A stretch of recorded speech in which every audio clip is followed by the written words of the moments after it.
Manganese a transition metal with roll number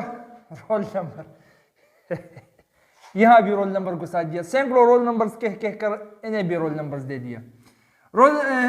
atomic number is 25, it's abundance in earth, it's rank is 12th, इसका atomic number 25 है।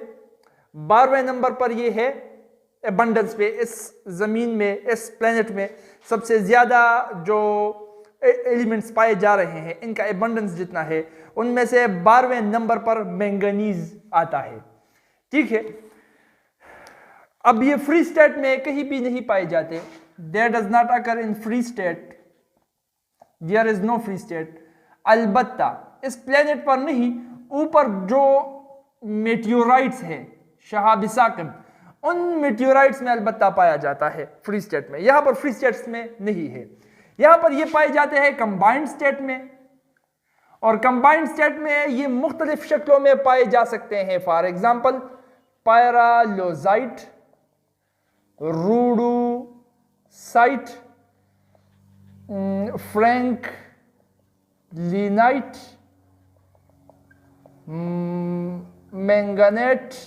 मैंगनाइट etcetera. ये मुख्तलिफ compounds है और है manganese के, जिनमें मैंगनीज कंबाइंड स्टेट में पाया जा सकता है, फ्री स्टेट में इस प्लेनेट पर नहीं है। अच्छा, अब इसको मैंगनीज क्यों कहते हैं? क्योंकि इसके अंदर मैग्नेटिक प्रॉपर्टीज है।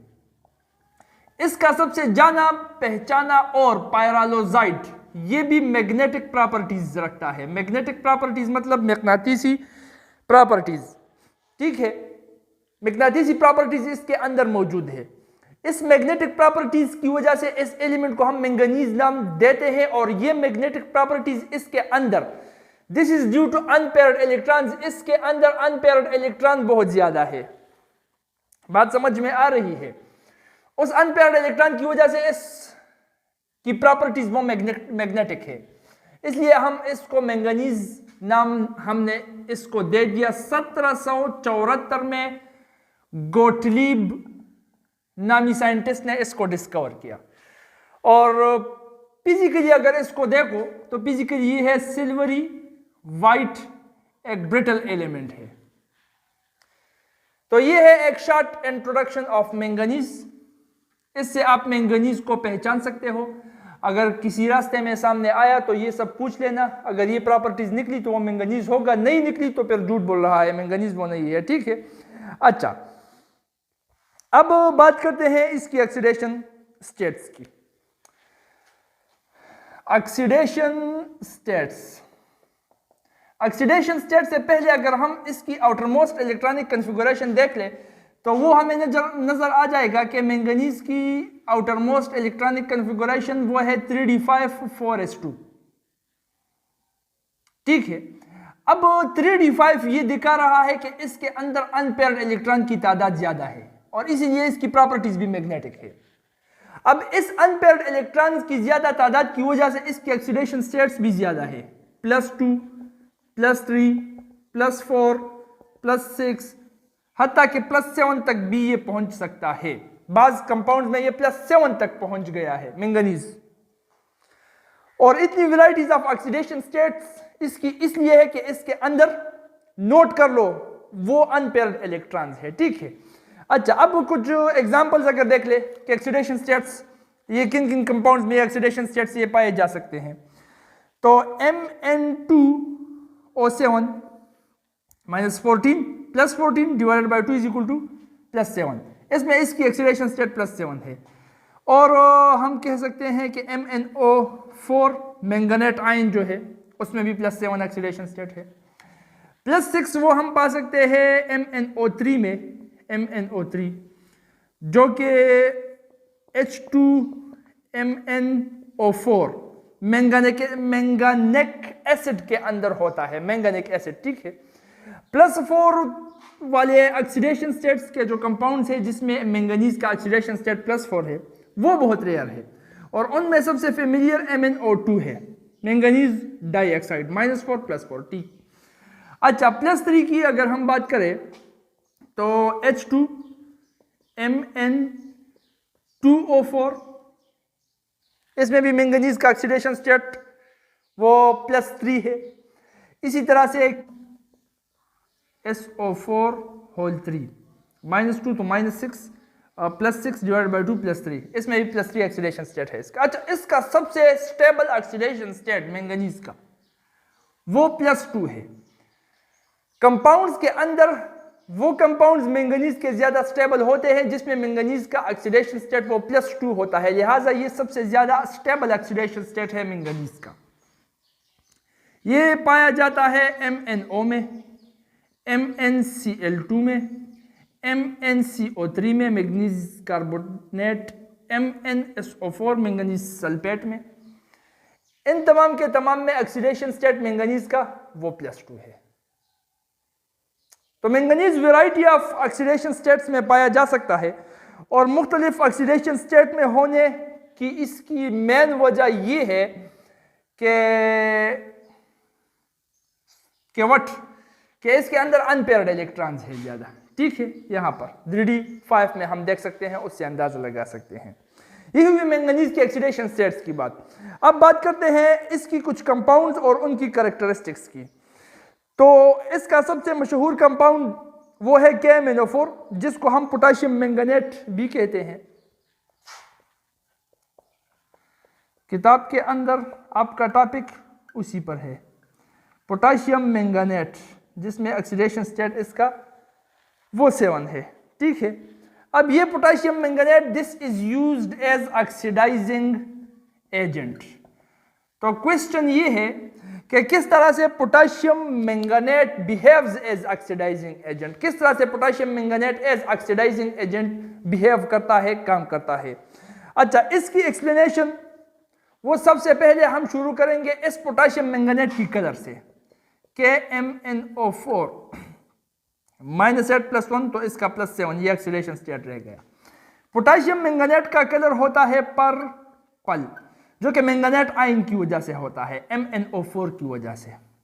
अब एज एन ऑक्सीडाइजिंग एजेंट ये जब दूसरों को ऑक्सीडाइज करता है तो इसका मतलब ये खुद रिड्यूस होता है। खुद रिड्यूस होता है तो इसका मतलब ये इलेक्ट्रॉन लेता है। इलेक्ट्रॉन लेता है तो इसका d ऑर्बिटल वो फुलफिल हो जाता है। और हम ये कह चुके हैं कि जब d ऑर्बिटल में ट्रांजिशंस होती है तो इसमें कलर चेंजेस आती हैं, या ये चीज या कलरलेस भी हो सकती है या दूसरे कलर को तब्दील भी हो सकती है। ठीक है, सो इट डिपेंड्स।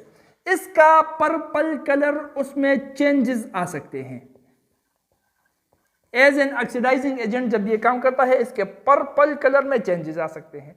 अब वो changes it depends upon the medium. Medium कौन सा है, एसिडिक है या बेसिक है। अगर एसिडिक हो तो एक तरह का चेंज और अगर बेसिक हो तो फिर दूसरी तरह का चेंज।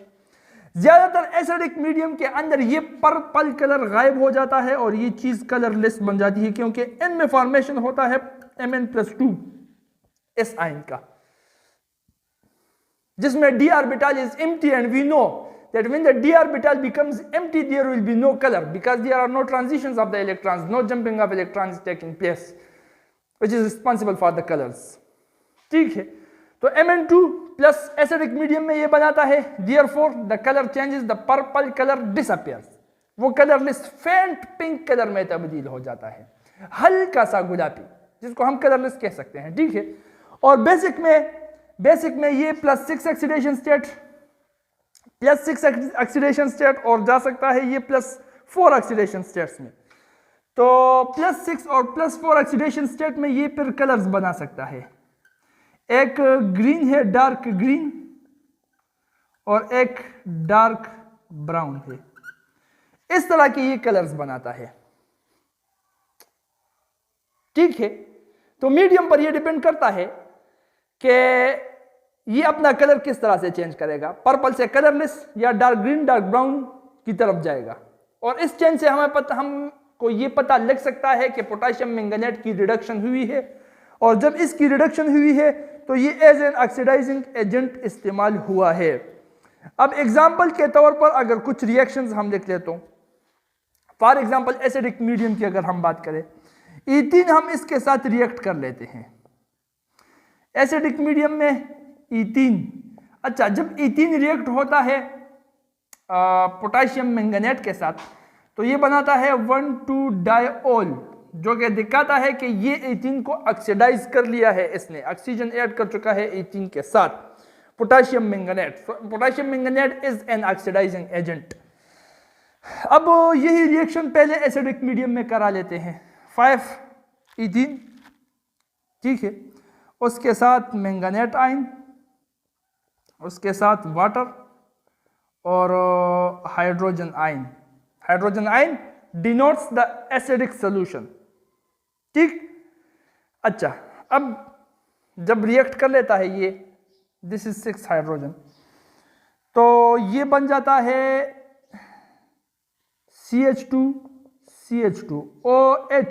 OH, जिसको हम ग्लाइकोल भी कहते हैं, इथाइलिन ग्लाइकोल, और 2Mn+2 आयन यहां पर बन जाता है, Mn+2 ion, manganese ion with the oxidation state +2 which has empty d orbital, जिसका d orbital empty होता है, and therefore this is colorless or faint pink, हल्का गुलाबी। तो एसिडिक मीडियम में कुछ इस तरह से ये एज एन ऑक्सीडाइजिंग एजेंट इस्तेमाल होकर ये रिएक्शन करवा लेता है, ठीक है। अच्छा, अब अगर बेसिक मीडियम में हम इस्तेमाल करें तो कर लेते हैं, ethene plus manganate plus OH, ठीक है। अच्छा, तो कर लो रिएक्ट, ये बन जाएगा CH2 2 OH, दोनों यहां पर आ जाएंगे, ग्लाइकोल, और plus MnO4 with the oxidation state 2-। अच्छा, ऑक्सीजन की बैलेंस के लिए ऑक्सीजन बैलेंस है, चलो ठीक है। तो अब देखो यहां पर ऑक्सीडेशन स्टेट Mn का यहां पर है +7 से ये आ रहा है यहां पर +6 की तरफ, ऑक्सीडेशन स्टेट वो डिक्रीज हो रहा है, इसका मतलब ये खुद रिड्यूस हो रहा है, तो उसका मतलब ये ऑक्सीडाइजिंग एजेंट है। तो इस तरह से ये ऑक्सीडाइजिंग एजेंट इस्तेमाल हो रहा है, इथीन को 1,2-डायोल में कन्वर्ट करा रहा है, और जो MnO4 जिसकी ऑक्सीडेशन स्टेट 2- है, ये बन जाता है, और इसमें ये कलर MnO4 का वो है डार्क +6 ऑक्सीडेशन स्टेट का dark green colour, this is dark green. So alkaline solution में जब पोटाशियम मैंगनेट को, बेसिक सोल्यूशन अल्कलाइन सोल्यूशन में हम पोटाशियम मैंगनेट को एज एन ऑक्सीडाइजिंग एजेंट इस्तेमाल करते हैं, तो उसका कलर पर्पल से डार्क ग्रीन को चेंज हो जाता है। बात समझ में आ रही है?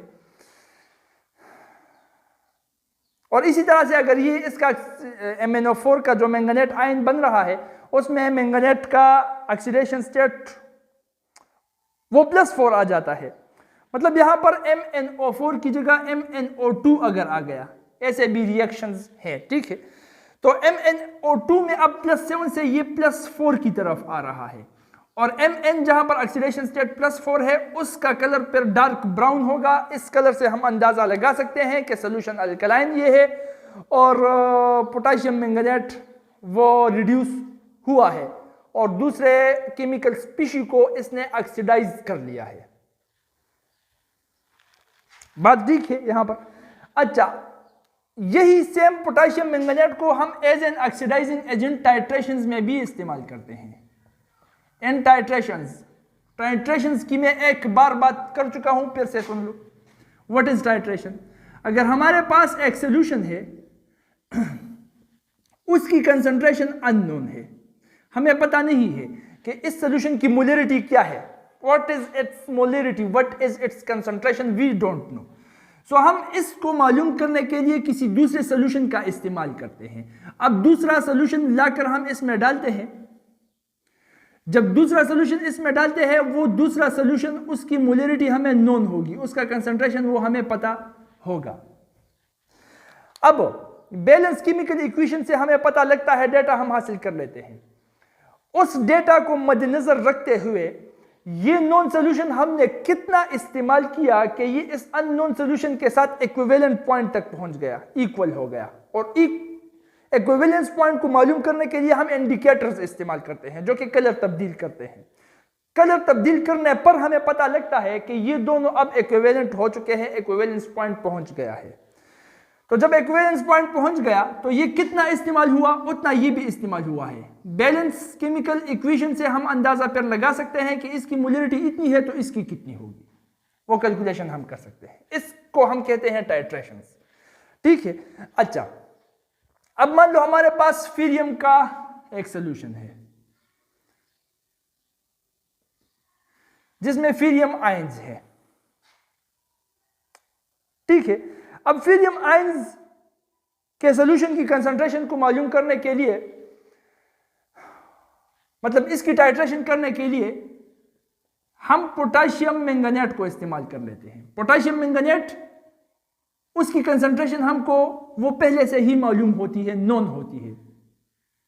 और फीरियम आयंस की सॉल्यूशन मान लो हमें अननोन है, हम इसको मालूम करना चाहते हैं तो KMnO4 का इसको हम इस्तेमाल कर सकते हैं। और यहां पर सोने पे सुहागा ये कि यहां पर किसी इंडिकेटर की जरूरत भी नहीं होती। क्यों?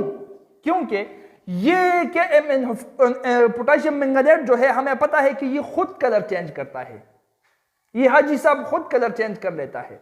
जब इक्विवेलेंस पॉइंट तक ये पहुंच जाता है तो बेसिक या एसिडिक मीडियम को मद्देनजर रखते हुए ये खुद कलर चेंज कर लेता है, या कलरलेस हो जाता है या दूसरे कलर को तब्दील हो जाता है। तो इसकी अपनी कलर चेंज की वजह से हम इक्विवेलेंस पॉइंट का पता लगा सकते हैं, इसमें एक एडिशनल इंडिकेटर की जरूरत भी नहीं है। तो पोटेशियम मैंगनेट हम इसमें डाल लेते हैं KMnO4 प्लस Fe2, यहां पर रिएक्शन में लिख लेता हूं, वो बन जाता है Mn2 प्लस आयन यहां से और Fe2 प्लस 3। अच्छा, Mn2 प्लस बन जाता है, इसका मतलब ये कलरलेस हो जाता है या फेंट पिंक हो जाता है, हल्का गुलाबी।